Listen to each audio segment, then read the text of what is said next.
Bonsoir à tous, ravi de vous retrouver pour ce nouveau journal d'information locale.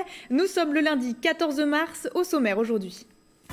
C'est une nouvelle étape dans l'allègement du protocole sanitaire. Ce lundi 14 mars signe la fin du pass vaccinal et du port du masque. Exception faite des transports collectifs et des établissements de santé. Comment s'organisent les entreprises? Le point dans ce journal. Collectivités, particuliers ou encore associations continuent de se mobiliser pour l'Ukraine. La ville de Versailles prépare le départ de convois à destination des réfugiés ukrainiens. Les camions partiront demain à 5h du matin direction la Pologne. Et puis à moins d'un mois du premier tour des présidentielles, nous sommes allés à la rencontre des Yvelinois de différentes professions. Objectif, connaître leurs attentes pour les élections. Pour ce premier volet, focus sur les agriculteurs avec la maison Paulmier. Les masques en entreprise, dans les commerces ou encore à l'école, il n'est plus obligatoire en intérieur à compter, je vous le disais, de ce lundi 14 mars. Célia Gatsongo s'est rendue dans l'entreprise Emitech à Montigny-le-Bretonneux. Regardez. Cela fait plus d'un an et demi que nous n'avions pas vu ces images de salariés non masqués dans une même pièce. Et pourtant, c'est bien réel, le port du masque n'est plus obligatoire en entreprise depuis ce lundi 14 mars. On ne s'est jamais vraiment habitué à avoir quelque chose sur le visage, même depuis un an. Ce matin, on découvre certains visages. Donc ça peut être quelque chose d'assez positif aussi, voilà, pour améliorer les échanges.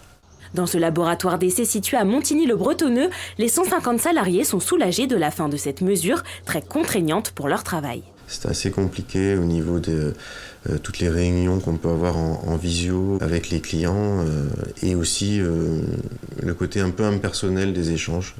Pour autant, dans cette entreprise, la direction n'a pas souhaité que ses salariés enlèvent complètement le masque. Des mesures obligatoires internes à la société ont été prises. Aujourd'hui, nous avons choisi par mesure de sécurité de maintenir le port du masque dans certaines conditions. Le port du masque reste obligatoire quand une distance de sécurité de moins d'1 mètre ne peut pas être respectée ou encore lors de tout déplacement. On verra d'ici quelques semaines comment ça évolue effectivement pour après mettre le masque totalement de côté. Certains salariés, comme dans cette réunion, peuvent continuer à garder l'accessoire anti-Covid s'ils le souhaitent. Fin du masque aussi dans les écoles et les commerces, ainsi que du pass vaccinal. Et pour continuer sur ce point, nous accueillerons tout à l'heure en invité le professeur Djilali Hanan, qui est le doyen de l'UFR Simone Veil de l'UVSQ. Il sera avec nous tout à l'heure pour en parler. Et après 1 an et demi passé avec un masque, les Yvelinois doivent se réadapter un petit peu, mais la nouvelle est plutôt bien accueillie. Leur réaction au micro de Nicolas Dandry et Mathilde Francou. Maintenant, je porte plus de masque parce que ça m'embête un peu les masques. Parce qu'en fait, je peux pas très bien réussir à parler, ça m'embête un peu ça. Je trouve ça plutôt pratique parce que déjà on entend mieux les profs effectivement et puis du coup on peut voir nos camarades, on peut mettre du rouge à lèvres, c'est pratique. Et du coup je trouve ça bien. En plus ça fait du bien de voir des visages et pas des masques, etc. Je trouve que c'est mieux parce que déjà on voit mieux les gens à qui on s'adresse. Après, je trouve que ça permet de ne pas avoir des mal de tête à la fin de la journée parce qu'avec le masque, c'est galère. Mais oui, on se sent un peu libéré parce que ça fait quand même 2 ans qu'on est avec le masque et ouais, c'est vrai que ça fait du bien. Je trouve que c'est une bonne chose dans le sens où on respire mieux, tout simplement. Maintenant, j'ai pu remarquer que pour beaucoup d'étudiants, ça a été une source de stress parce qu'on n'a jamais vu les visages des uns et des autres et ça a réveillé certains complexes. Je pense que c'est un soulagement un petit peu pour tout le monde. Aujourd'hui, on a vu des gens heureux, on a vu les gens revivre un peu avec en plus le soleil, tout parfait. Et je pense que moralement, les gens en avaient besoin.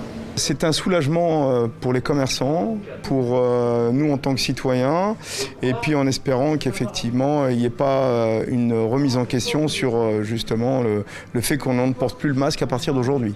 C'est génial, on se sent libre.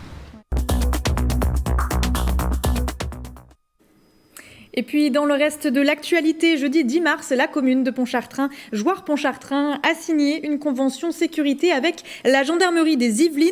Objectif, renforcer la mobilisation des partenaires et mettre en place des moyens adaptés aux enjeux de sécurité de la commune.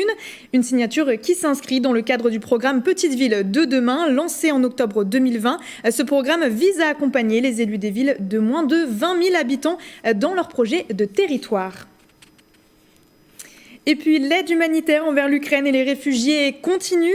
Des Versaillais se sont proposés pour accueillir certains d'entre eux. Et puis la ville s'apprête à faire partir un camion de dons vers la Pologne. Un camion qui a été chargé dès vendredi dernier. Mélanie Poquet et Patrick Jacques de Dixmude étaient sur place. Regardez. Des diables chargés des dizaines de fois pour remplir le camion. À Versailles, ce vendredi 11 mars, les employés de la mairie chargent les dizaines de dons collectés par les maisons de quartier de la ville. Nous avons prévu que 2 camionnettes de la ville de Versailles partent mardi.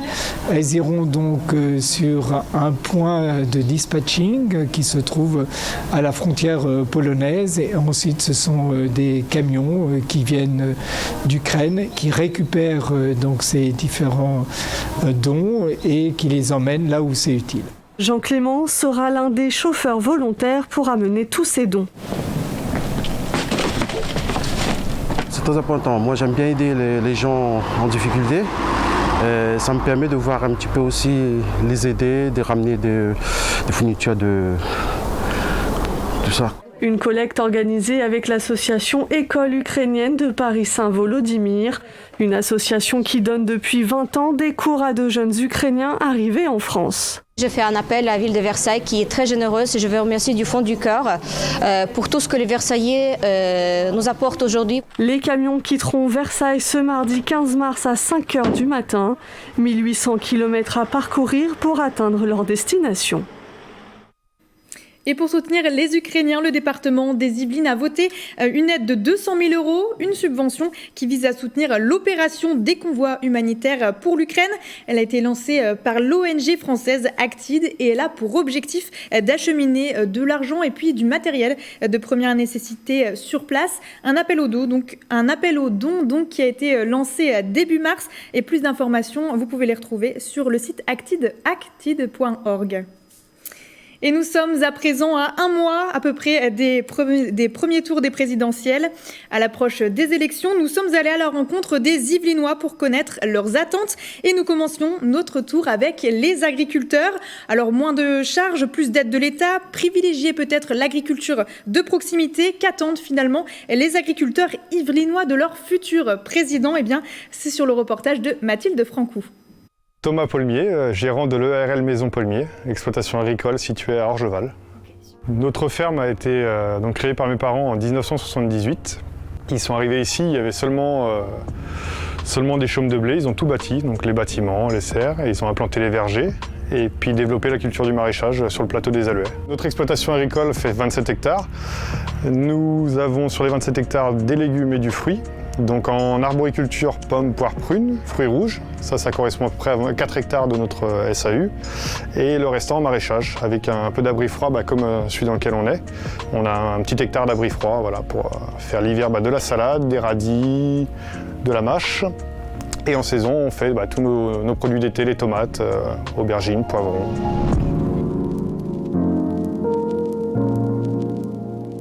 Oui, on a quand même des attentes au niveau des élections. On espère le maintien de la dynamique avec les aides à l'investissement qu'on peut avoir par le département, la région ou l'Europe. Donc des aides sur l'investissement de matériel ou d'alternatives aux produits phytosanitaires qui nous aident à moderniser nos entreprises au quotidien. Et puis on attend également une réduction de charges au maximum sur nos entreprises, ce qui nous permettrait de garder la trésorerie sur nos entreprises pour embaucher du personnel, pour continuer à moderniser l'entreprise et améliorer les conditions de travail de nos collaborateurs. Et toujours dans le cadre des présidentielles, eh bien ce week-end était placé sous le signe de la mobilisation pour les militants des partis politiques, puisque des rassemblements et des porte-à-porte étaient organisés dans les Yvelines. Ce samedi 12 mars, notamment, les militants yvelinois de la majorité présidentielle se sont donné rendez-vous à 14h au marché Notre-Dame de Versailles. C'était un rassemblement pour lancer officiellement la campagne avec vous dans le département. Et puis d'autres rassemblements et porte-à-porte ont lieu dans le département ce week-end. Un reportage à découvrir prochainement sur TV78.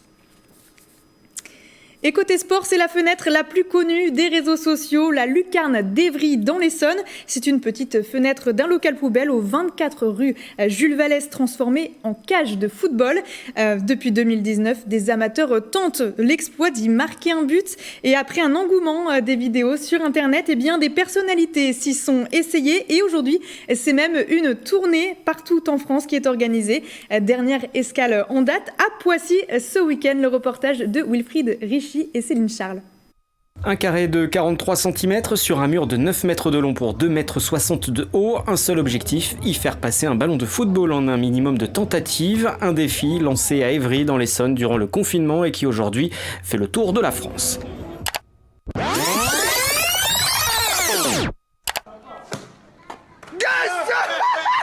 Nous sommes en 2019, première vidéo de la lucarne d'Évry qui réalise un véritable buzz sur Internet.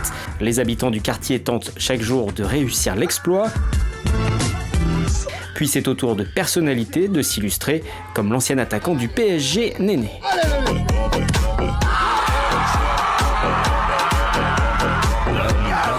Que le lieu devienne populaire comme ça, sérieusement c'est un gros plus pour nous et pour la ville. D'autant plus qu'on vient d'Évry, un quartier difficile aux Pyramides. Et du fait que voilà, on est assez mal réputé que par des faits divers ou des faits de violence.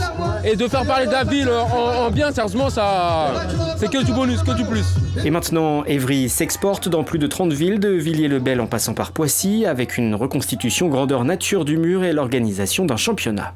Et on en profite aussi pour mettre des ateliers emploi, des ateliers santé, faire en sorte que le plaisir puisse être conjugué avec de l'utilité derrière. Le comédien et humoriste Alban Ivanov, originaire des Yvelines, était aussi présent pour assurer le spectacle. La lucarne passera prochainement par Marseille avec une finale nationale pour les meilleurs joueurs qui se déroulera en juillet à Évry.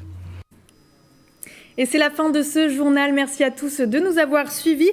Dans un instant, retrouvez Mickaël Elmidoro pour votre magazine sportif. Il sera accompagné de Bichente Mérien Santisteban pour vos résultats du week-end. Très bonne soirée à tous sur TV78.